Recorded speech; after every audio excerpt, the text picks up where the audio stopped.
Hola querida familia, preciados amigos, reciban fraterno saludo de gracia y paz. Nuestro tema de reflexión hoy, la gracia de Dios, licencia para pecar, está basado en Romanos capítulo 6, verso 1 y 2. Nueva Traducción Viviente dice: ahora bien, ¿deberíamos seguir pecando para que Dios nos muestre más y más su gracia maravillosa? Por supuesto que no. Nosotros hemos muerto al pecado. Entonces, ¿cómo es posible que sigamos viviendo en pecado? Seguramente habrás escuchado decir que el peligro de predicar y enseñar acerca de la gracia de Dios manifestada en el perdón de todos los pecados da a las personas licencia para pecar y alienta al libertinaje. Sin lugar a dudas, este es un argumento salido de las entrañas del infierno mismo, porque eso no es lo que produce la gracia de Dios en absoluto. En su mensaje liberador sobre la gracia de Dios en Jesucristo, el apóstol Pablo, en su epístola a los Romanos, capítulo 5, verso 20, afirmó que la ley de Dios fue entregada para que toda la gente se diera cuenta de la magnitud de su pecado. Y luego añadió: pero mientras más pecaba la gente, más abundaba la gracia maravillosa de Dios. Y algunos torcieron el mensaje diciendo entonces que pecáramos más para que abundara más la gracia de Dios. Y entonces el Espíritu Santo inspiró al apóstol Pablo para responder a este engaño por medio de esta pregunta retórica: ¿deberíamos seguir pecando para que Dios muestre más y más su gracia maravillosa? Y su respuesta absoluta al respecto fue y sigue siendo: por supuesto que no. Otras versiones traducen en ninguna manera o claro que no. La afirmación del apóstol Pablo realmente significa dos cosas: que la gracia de Dios en Jesucristo es más grande que el poder del pecado y que el pecado nunca puede ni podrá parar la gracia de Dios. Por ello, si alguna persona afirma que está amparada bajo la gracia de Dios, pero sigue viviendo en pecado, definitivamente tal persona no está viviendo bajo la gracia de Dios, no la ha conocido, no ha tenido esta revelación de su gracia. Esta afirmación que acabo de hacer está basada en la Biblia misma.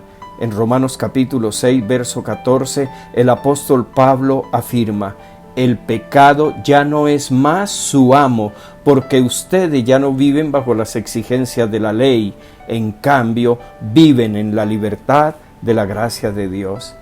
Y esta verdad nos enseña entonces que el pecado seguirá teniendo dominio sobre alguien que siga viviendo bajo las exigencias de la ley, y porque ella no puede producir santidad en las personas, pero también que cuando una persona vive bajo la gracia de Dios en Jesucristo, el pecado ya no es más su amo.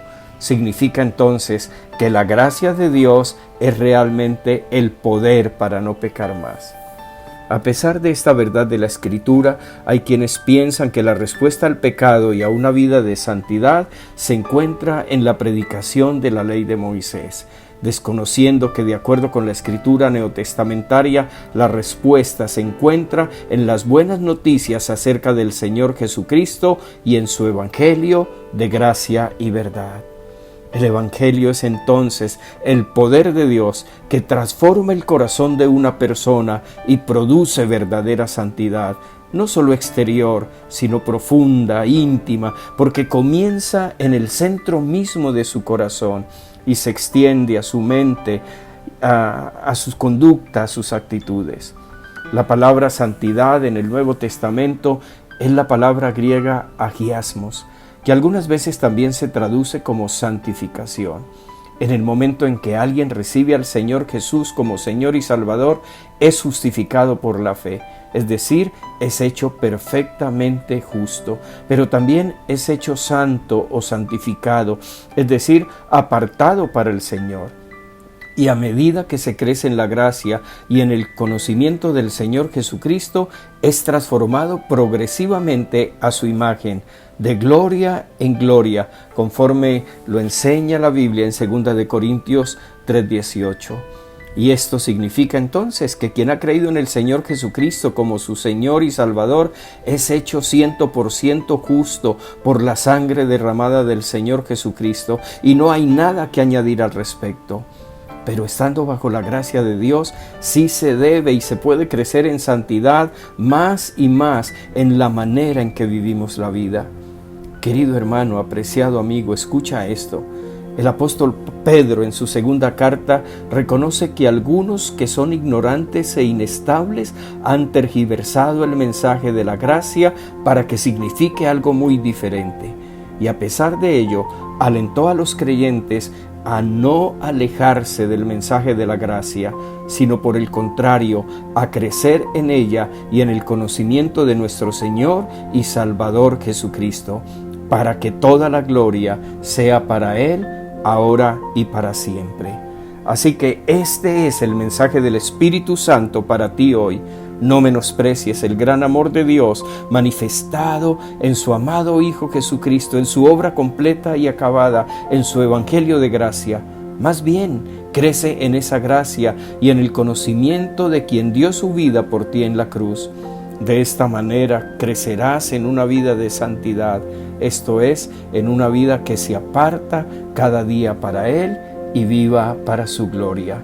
Que sean todos muy bendecidos, que tengan un excelente día.